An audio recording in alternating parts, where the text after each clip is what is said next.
Okay, Assalamualaikum. Okay, so kita jumpa balik. Okay, kita bertemu kembali. So kita akan tengok hari ni punya market. Okay, sebab saya baru update ni sebab saya ada nampak tanda-tanda bullish lah. Okay, so that's why lah saya update hari ni. Okay. Okay, so untuk kita tengok hari ni saya buat sedikit ni lah brief untuk BTC, Bitcoin. Okay, Bitcoin. Okay, so kita tengok untuk Bitcoin, kita tengok daripada daily time frame. Daily time frame kita boleh nampak kat sini dia ada satu orang kata ini apa dia panggil, lupa dah nama pattern ni, descending channel tu quite symmetrical lah.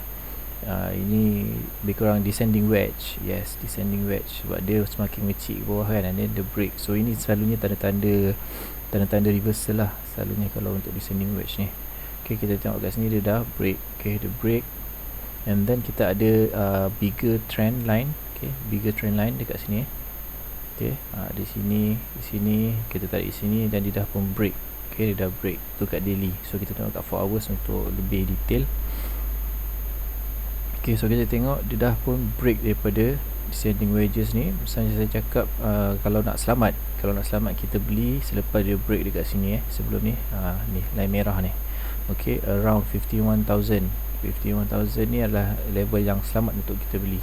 Okay, macam itu hari saya bagi analisis dalam bentuk gambar.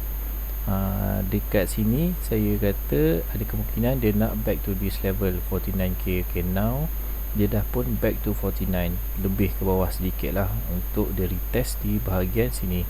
Sebenarnya 49 ni saya expect dekat sini, dekat area sini sebenarnya. Okay, dekat area sini, tapi dia tak sampai ke 49, and then dia try untuk buat breakout pada level resistance yang di sini. Okay, and dia fail. Okay, dia fail, then dia jatuh lebih rendah lah.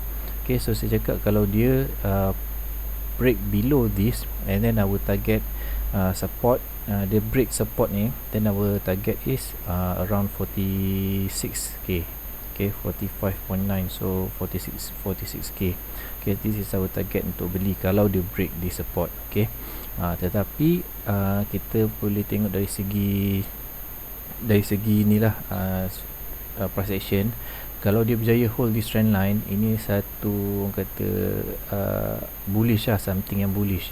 Okay, macam itu ni sebab saya target 49 ni, sebab dia turun ke sini, dia cross dengan trend line ni. Okay, kita tengok dia punya sini support ni sebelum ni. Okay, untuk warna biru, so biru untuk support. Okay, so kita tengok kat sini biru ni support ni, dia cross dengan trend line ni. So that's why saya target 49k untuk dia retest, tapi dia tak sampai dan dia terus buat kenaikan. Okay, dan dia tak berjaya buat kenaikan sini. So dia masih ada orang kata bearish punya momentum lah. Bearish punya momentum tu masih ada. Okay, dia cuba 2 kali untuk break. Okay, first dia retest banyak kali sini. Kalau nampak kat kita tengok kat 1 hour. Okay, kalau kita tengok kat 1 hour, banyak kali dia cuba retest. Okay, and then dia fail, dia jatuh. Okay, dia jatuh kat sini, and then dia naik semula untuk try and retest, tapi dia still fail. Okay, dia buat false breakout lah. Okay, dia buat juga false breakout sikit kecil, and then dia jatuh. Okay, so ini menunjukkan masa dia fail bawah ni, masa dia fail kat sini, kat atas ni, dia break semula ke bawah ni pun kita dah beritahu yang dia ada kemungkinan untuk jatuh lebih rendah lah. Okay, sebab memang dia dah fail untuk break resistance, so that's mean more downside punya movement akan ni lah. Okay, akan ikut lah. Okay, so hari ni saya ada nak bagi tahu sedikit. Itu hari sebenarnya saya dah nampak hari tu lagi. Okay, saya nampak hari tu lagi. Kita boleh tengok kat sini dah ada sedikit orang yang dipanggil sebagai divergence. Okay, divergence kita boleh tengok dekat area sini. Okay, dekat RSI, dekat area sini. Okay, kalau kita tengok dekat RSI sini dan juga point belah sini okay, dia punya low ke RSI dia semakin menurun. Okay, kita nampak dia menurun sikit berbanding dengan sini. Okay, dia semakin menurun, tetapi dekat candlestick punya market, okay, dekat belah candlestick atas ni, kita nampak dia punya low semakin menaik. Okay, so ini tanda-tanda untuk dia reverse lah, dia melemah lah. Itu tanda-tanda kelemahan. Okay, kita tahu kat RSI dia menurun, tapi dekat sini dia menaik. So ni dipanggil divergence. Okay, sebab dia divert. Okay, dia naik, satu naik ke atas dan satu turun ke bawah. RSI turun ke bawah. So ni divergence. Okay, kalau dia macam ni, yang candlestick menurun and RSI menaik, ni dipanggil convergence. Okay, so kita tengok dia ada divergence. So ini menunjukkan kelemahan lah.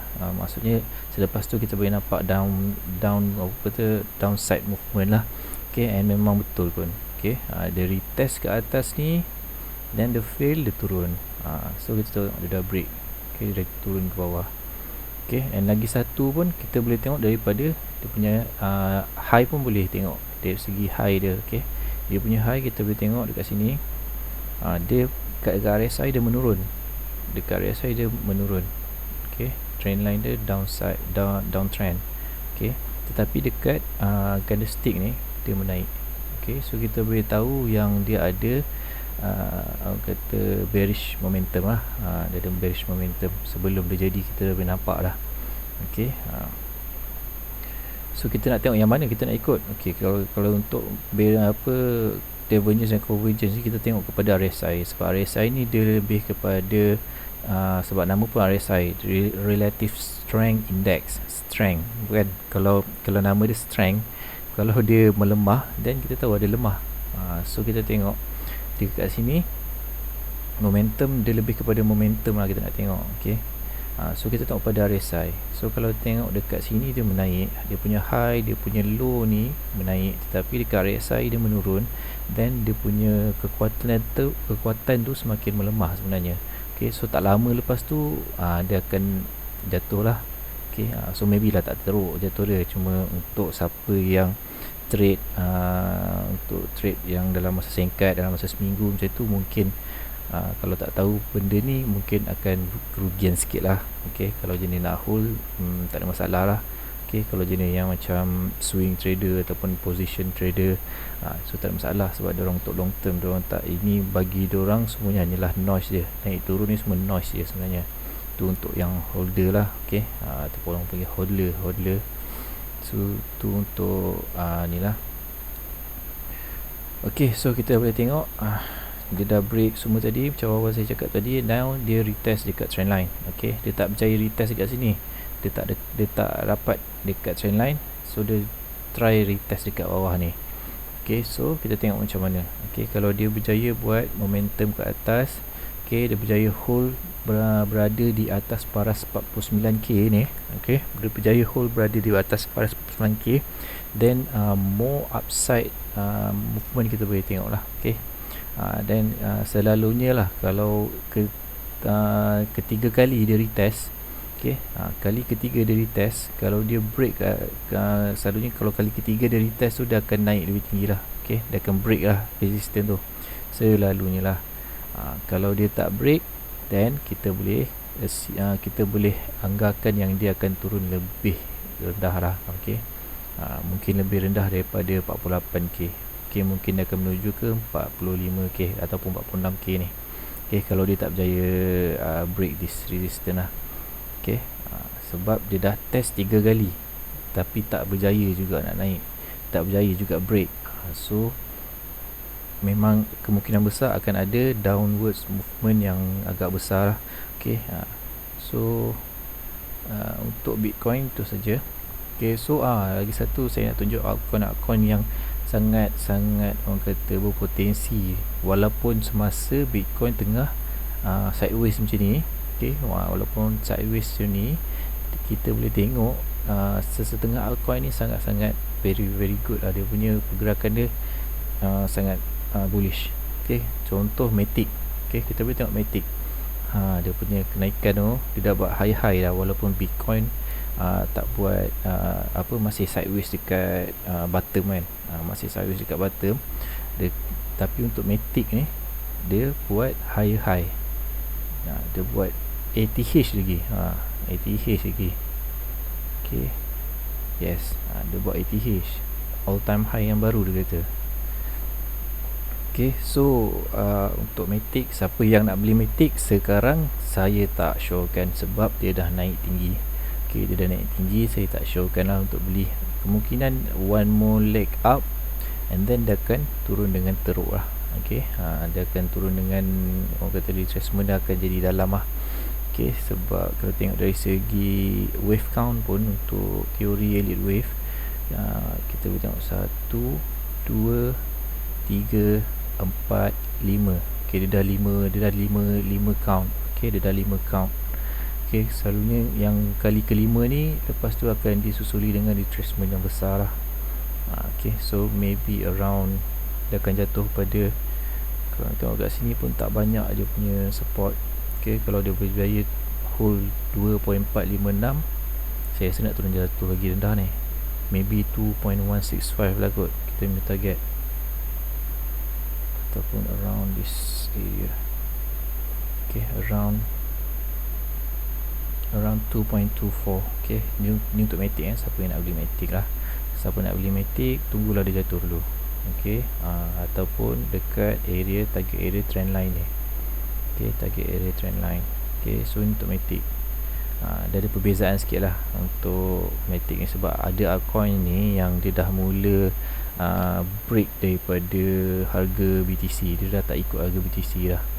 Okay, ada antara ni lah. Tapi yang peliknya bila BTC jatuh teruk, dia pun jatuh teruk. Tapi bila naik itu dia tak ikut BTC. Okay, so kita tengok yang satu lagi contoh adalah Avalanche. Okay, Avalanche pun sama juga, kita boleh tengok dia naik walaupun Bitcoin tengah sideways dekat bottom. Okay, Bitcoin bermula dia ikut harga Bitcoin, macam ni nampak, lebih kurang harga Bitcoin. Kita tengok pergerakan dia similar to Bitcoin punya movement. Tapi kita tengok dia break dan dia buat higher high yang sangat tinggi lah. Okay, kita boleh tengok daripada kita tengok berapa persen contohlah, kalau kita tengok dia break kat sini, kita beli dekat sini. Okay, kenaikan dia 40%, sedangkan Bitcoin masih sideways dekat bottom. Okay, 40%. So very good coin lah. Okay, so siapa-siapa yang kalau nanti Bitcoin tengah jatuh ke apa, boleh lah beli Matic ataupun Avalanche ni untuk sementara waktu. Orang kata untuk pump and dump kan, pump and dump masa Bitcoin tengah jatuh, dia dah bottom out, masa tu beli Matic ataupun AVAX ataupun dua-dua, dan kita tunggu dia naik. So tu antara ni lah coin yang kata high gainer lah, top gainer masa Bitcoin tengah jatuh. Okay, so dot pun tak berapa dia naik. Okay, dia break semua, cuma dia masih lagi lebih kurang macam Bitcoin juga. Kita boleh tengok sini high dia. Okay, kat sini dia break, dia buat false breakout and then dia jatuh. Okay, dia jatuh. Okay, so masih lagi belum dalam orang kata area yang selamat untuk kita beli. Okay, so itu sajalah kot. Okay, ni untuk dot Polkadot. So Polkadot kita boleh tengok harga sekarang pada $29. Okay, kita tengok dekat dia punya, kat sini ada satu EMA. Okay, exponential moving average berdekatan dengan this area, this level berdekatan dengan level price action support $28. Okay, so kita tengok dia boleh hold ke tak yang ni. Kalau dia boleh hold, kita kemungkinan akan nampak more upside. Okay, tetapi kita kena berhati-hati juga, sebab kita tengok kat sini dia macam nak buat satu pattern yang dipanggil sebagai head and shoulder. Okay, kita boleh tengok dia naik, dia buat left shoulder. Okay, buat left shoulder, and then dia buat head. Okay, so ada kemungkinan ini dia boleh buat dia nak buat sekarang right shoulder pula dia nak buat.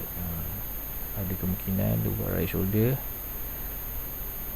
and then dia shoot down balik. Okay, maybe paras ni kot.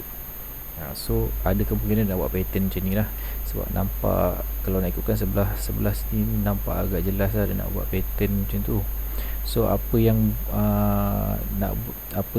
pergerakan macam mana yang boleh buatkan dia invalid adalah dia perlu naik melebihi ni, melebihi high ni.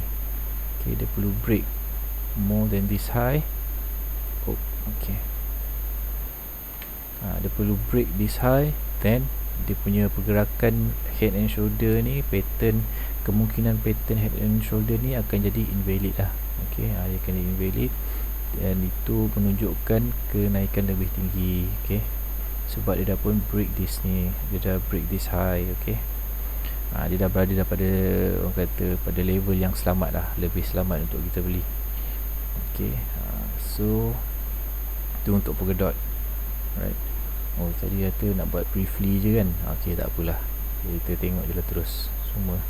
Tengok Cardano. Cardano satu saya baru teringat nak cerita pasal Cardano ni adalah, Cardano ni ada cerita, orang kata ada fundamental yang agak bullish untuk tahun depan, quarter 1 tak silap saya. Diorang ada buat beberapa projek baru.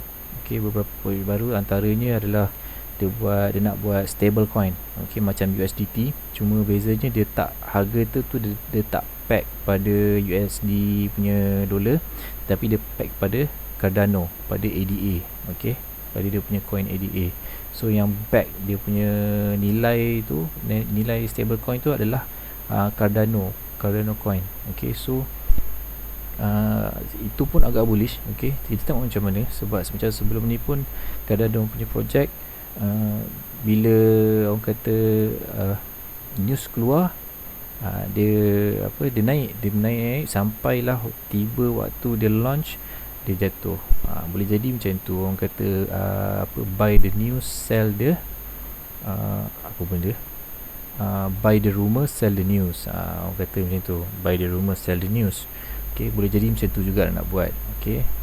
So disebabkan Cardano dah ada pengalaman macam tu, dia dah ada pattern yang ikut macam tu. So kalau nak belilah sekarang Cardano ni, and then after the launch, then boleh sell lah. Kalau risau boleh sell lah.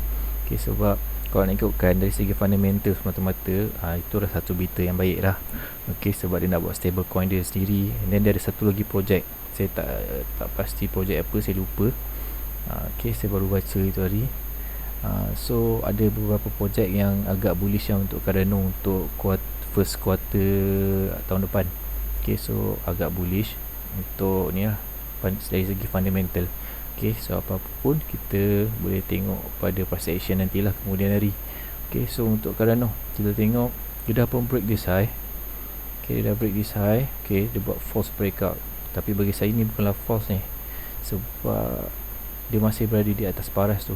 Sebab kalau kita tengok, ini adalah satu area. Ini adalah area. Kita boleh tengok dia ada shadow to shadow. Ni shadow to shadow. Ini adalah satu area zone support. Dia masih berada di dalam zone support. So dia bukanlah false breakout lagi. Dan kita boleh tengok dia punya kenaikan ni, yang sebelum ni sangat-sangat impulsif. So kalau dia berjaya hold this level, dia ada kemungkinan besar untuk dia terus pergi lebih tinggi lah. Untuk dia shoot up lebih tinggi. So Cardano bagi saya sangat bullish lah. Selagi dia support, ada hold this spot, sangat-sangat bullish. Sebab dia sekarang berada pada harga yang sangat rendah. Sangat-sangat rendah. Kita boleh tengok daripada sini, daripada high, all time high dia $3, sekarang harga dia $1.4. So harga sangat rendah, and then dia buat bentuk yang agak bullish. So bagi saya sangat-sangat berbaloi lah kalau nak beli. Lepas tu ada pula keluar dengan fundamental dia lagi kan. So agak berbaloi lah.